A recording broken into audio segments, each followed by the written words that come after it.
ശബരിമലയിലെയോ അല്ലെങ്കിൽ ഭക്തരുടെയോ 1 രൂപ എടുത്തിട്ടല്ല, പകരം സ്പോൺസർഷിപ്പിൽ നിന്ന് മാത്രമാണ് ഞങ്ങൾ അവിടെ അയ്യപ്പ സംഗമം നടത്തുന്നതെന്നാണ് അവര് പറഞ്ഞത്. എന്നിട്ട് സംഭവിച്ചത് എന്താണ്?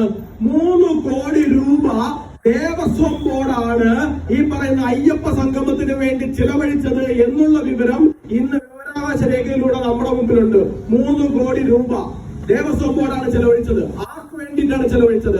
അയ്യപ്പ സംഗമം എന്ന പേരില് അവിടെ എത്തിച്ചേർന്ന കുറെ VVIPകൾക്ക് താമസിക്കുവാൻ വേണ്ടിയിട്ട്.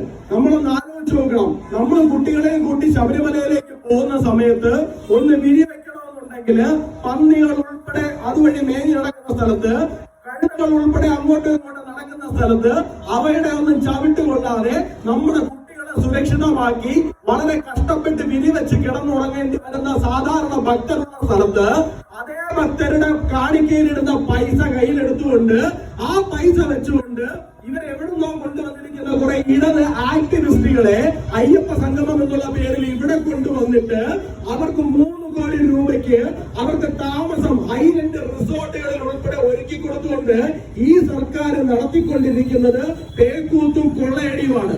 ഇവർക്ക് ഈ സംഗമം നടത്തുന്നതിനകത്ത് എന്തോ ഭ്രാന്ത് പിടിച്ചിട്ടുണ്ട്. കുറച്ച് നാളായി തുടങ്ങിയിട്ട് കുറെ നാള് ആഗോള കേരള സംഗമം എന്ന് പറഞ്ഞ് നടത്തി. എന്താ ഈ ആഗോള ലോക മലയാളി സംഘവും ലോക കേരള സംഘവും എന്തോ ഒരു പേരൊക്കെ ഇട്ടിട്ട് നടത്തി. എന്ത് സംഘമായാലും അതൊരു കൊള്ള സംഘമാണ്. ഇത് എന്തിനാ നടത്തുന്നത്? ലോകത്തുള്ള കുറെ ഇടതുപക്ഷ ചിന്തകരെ എല്ലാവരെയും കൂടി ഇവിടെ കൊണ്ടുവരിക. ഇവിടെ കൊണ്ടുവന്നിട്ട് നമ്മുടെ എല്ലാവരുടെയും കൂടി ടാക്സ് പൈസ എടുത്തിട്ട് അതിനകത്ത് അവർക്ക് 5 സ്റ്റാർ താമസം ഒരുക്കുക, അവരെ മുന്തിയ റിസോർട്ടുകളിൽ കൊണ്ടുപോയി താമസിപ്പിക്കുക.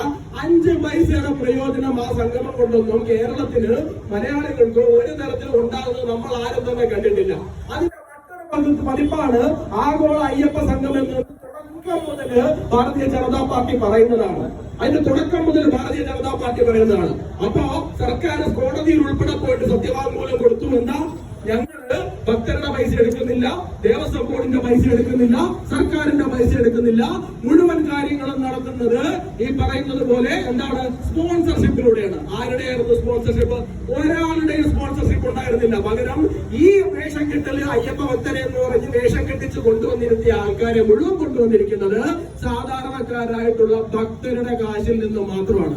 കഴിഞ്ഞ ദിവസം കൊല്ലത്ത് ശാസ്താക്ഷേത്രത്തിനകത്ത് കൊടിമരത്തിന്റെ ഒരു ഊരം കൂടി പുറത്തു വന്നിട്ടുണ്ട്. നമ്മുടെ മുഖ്യധാരാ മാധ്യമങ്ങളെല്ലാം തന്നെ ബ്രേക്ക് ചെയ്തതാണ്. എന്താ? 6 മാസങ്ങൾക്ക് മുമ്പ് സ്വർണം പൂശിയ കൊടിമരം 6 മാസം കഴിഞ്ഞപ്പോൾ കറക്കാൻ തുടങ്ങി. ലോകത്ത് എവിടെയെങ്കിലും നടക്കുന്ന ഒരു പ്രതിഭാസമാണോ ഇത്? 6 മാസങ്ങൾക്ക് മുൻപ് സ്വർണം പൂശി സ്ഥാപിച്ച ഒരു കൊടിമരം 6